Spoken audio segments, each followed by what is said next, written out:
E aí pessoal, tudo bem? Olha, agora vamos falar sobre como é que a gente utiliza essas equações TDS, né? Eu vou pegar aqui um dos exemplos legais, é quando você utiliza a equação TDS para substâncias incompressíveis. O que a gente lembra de uma substância incompressível? Qual é o modelo de substâncias incompressíveis? A gente tem o volume específico, ele é constante, a nossa densidade, né? A gente fala normalmente a densidade é constante, o volume específico é constante. A gente sabe que a energia interna depende só da temperatura. E a gente tem também que o Cp, que é o calor específico, a pressão constante, é essa razão aí, diferencial da energia interna sobre a temperatura, ele é igual a CV. Cp e CV são a mesma coisa, com calor específico só. E acaba que o nosso K, né, a razão de calor específico, é igual a 1. Quais são as implicações disso daí quando a gente olha para a equação TDS? Ou seja, a gente tem isso daqui primeiro, que a nossa energia, a nossa variação, o diferencial da nossa energia interna, se a gente simplesmente reorganizar essa definição aqui de Cp ou Cv, ele é igual ao calor específico, pode ser dependente da temperatura, multiplicado pela diferencial da temperatura, certo? Se a gente utilizar a equação TDS, tem o seguinte, olha essa equação TDS aqui, ó, TDS é igual a du mais P dV, que é uma das equações que a gente tinha lá em cima, né? A gente vai trocar esse du aqui por essa definição que está aqui em cima, e essa variação de pressão vezes o diferencial do volume específico, o nosso volume específico é constante, ele não varia, então isso aqui é igual a zero. Ou seja, a nossa equação TDS resume isso aqui, ó, o diferencial da entropia ele é igual ao calor específico, a temperatura constante, dividido pela temperatura, isso daqui multiplicado pelo diferencial de temperatura. Se a gente quiser resolver e achar a variação de entropia, é só isso daqui, ó. É a nossa variação de entropia igual a integral de 1 a 2. Se você tiver um calor específico que varia com a temperatura, você tem que pegar esses valores, né, fazer um integral ao longo das temperaturas. Pode ser uma integral numérica, uma integral que você vai fazendo pela mão, né, fazendo aquelas integrais lá de trapezoidais e tal. Aí você acha qual que é a sua variação de entropia. No caso especial, isso é muito comum, você ter, por exemplo, um calor específico que é constante ou praticamente constante. O que acontece com essa integral aqui? Ó? Você vai ter esse termo, né, o seu termo de calor específico. Deixa eu marcar ele aqui. Ó. Você vai ter nessa integral aqui, se você tiver um... Deixa eu achar... Ah, tá aqui. Se eu tiver um C constante, o que eu tenho? A minha integral aqui, ó, S2 menos S1, ela é igual a uma integral de C sobre T dt. Só que esse C é constante, vai virar igual a C, a integral de dt sobre t, que é igual a c logaritmo neperiano de, aí no caso, fingindo aqui que eu tenho um estado 2 e um estado 1, tá? Aí vira isso aqui, que é exatamente essa equação que está demonstrada aqui, ó. Essa equação que está mostrada nessa parte aqui. Ou seja, o seu calor específico ele é constante. E isso é muito comum, tá? Isso é bem comum. Deixa eu ver se eu acho aqui no livro, eu posso até pegar para vocês verem. Ó, Document Viewer. Pegaram ali, deram uma bisoiada no que estava tocando no meu Spotify no momento. O, olha só, tava aqui uma... Ó, tá aqui, ó, vou mostrar para vocês. É, olha aqui que legal. Aqui são as propriedades de vapor saturado, tá? Ainda mais não é nessa tabela que eu quero chegar, não. Vamos chegar lá para baixo, lá para baixo, lá para baixo, lá para baixo, lá para baixo, mais. Tá longe, tá longe, tá longe. É amônia ainda, ixi, tá longe.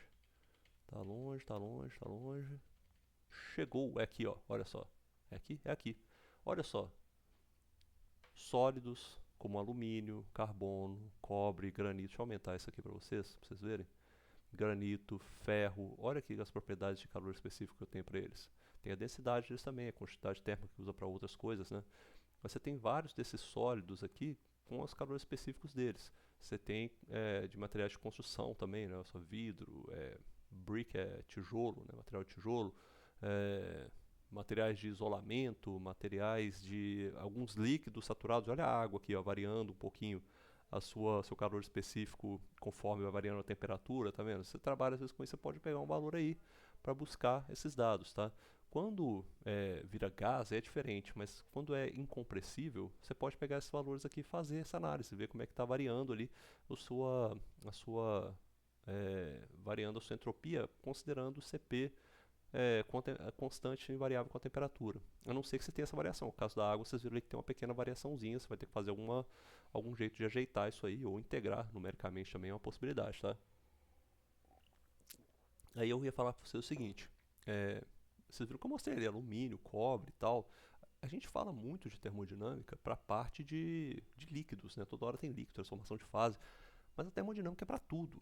como eu falei, ela é para a nossa vida, ela é para a sociedade, ela é para o universo, né? A segunda lei ainda é um negócio assim que a gente pode usar filosofia de vida ser a segunda lei da termodinâmica. Então ela vale para sólidos também. Se eu tiver, por exemplo, um problema em que eu tenho uma superfície sólida, por exemplo, eu quero resfriar eu estou lá fabricando uma espada. Aqueles caras que fabricavam espada lá na época da Idade Média. Ele aquecia a espada lá no fogo, né? A espada estava a uma certa temperatura, e o que ele fazia depois? Enfiava, debatia, né? Dava porrada, aí estava mais quente, ele enfiava lá na água, até o momento que aí a espada ia se resfriar, e gerava aquela quantidade de vapor, né, que evaporava ali pelo contato da espada aquecida com a água. O que acontecia nesse caso? Né? No final, a temperatura ia se equilibrando. A temperatura da água, que estava mais baixa, se equilibrava com a temperatura da espada. Nesse caso, você tem duas substâncias que são incompressíveis. Um sólido é uma substância incompressível. A água é uma substância, se ela tiver água fria, né? Ela é uma substância incompressível também. Então você pode considerar essas incompressibilidades para quando você está avaliando coisas como sólidos, por exemplo, um sólido e um líquido entrando em equilíbrio. Você tem esse caso que você vai ter duas substâncias que são incompressíveis. É legal, né, de avaliar isso, né? A gente tem essa questão aí de avaliar esses sólidos, né, com substâncias incompressíveis. Quando você tiver problemas como esse, de equilíbrio entre corpos que são incompressíveis, lembre-se que sólidos são, sim, substâncias incompressíveis. Você pode pegar, inclusive, lá na tabela, o valor do calor específico deles, tá? Aqui é um exemplo que eu dei, mas eu não acho que é necessário passar esse exemplo, não. Por exemplo, você está aqui com uma certa quantidade de água, que está uma pressão, uma temperatura, e vai para um estado 2. Você pode calcular de duas maneiras, né? Você pode calcular isso aqui de duas maneiras. Uma das maneiras, a gente já tem um vídeo sobre isso, falando como é que a gente aproxima propriedades de líquidos comprimidos para propriedades de, de líquidos saturados naquela mesma temperatura. Eu posso ir lá e fazer isso. Essa aqui está na região onde ele é um líquido comprimido. Eu vou fazer essa aproximação aqui. Ó. Vou lá nas tabelas de líquido saturado, eu vou calcular qual que é a minha variação de entropia. Eu calculo a partir disso aqui, ó. Eu pego a minha variação de entropia, né? Eu pego a entropia que está lá no estado de líquido saturado, de líquido saturado àquela temperatura, né? E eu considero as duas para líquido comprimido e faço essa subtração. A minha variação de entropia é simplesmente S2 menos S1, com os dois valores aproximados para a tabela de líquido saturado, eu obtenho esse valor aí. Ou eu posso fazer isso daqui, ó. Eu posso considerar que as duas temperaturas são bem próximas, né? 300, 323. Se eu for lá na minha tabela, cadê minha tabela aqui, ó? Se eu for lá na minha tabela, minha temperatura tem uma pequena variação aqui, tá vendo? Eu posso fazer uma média das duas, ou seja, uma aproximaçãozinha, tá? Faço a média dela aqui nessa temperatura, a média dessa eu vou achar mais ou menos com a temperatura média, ou considero uma das duas ali, por exemplo, para considerar, mas está vendo que varia muito pouco, de 300 para 325, variou de 4.179 para 4.182.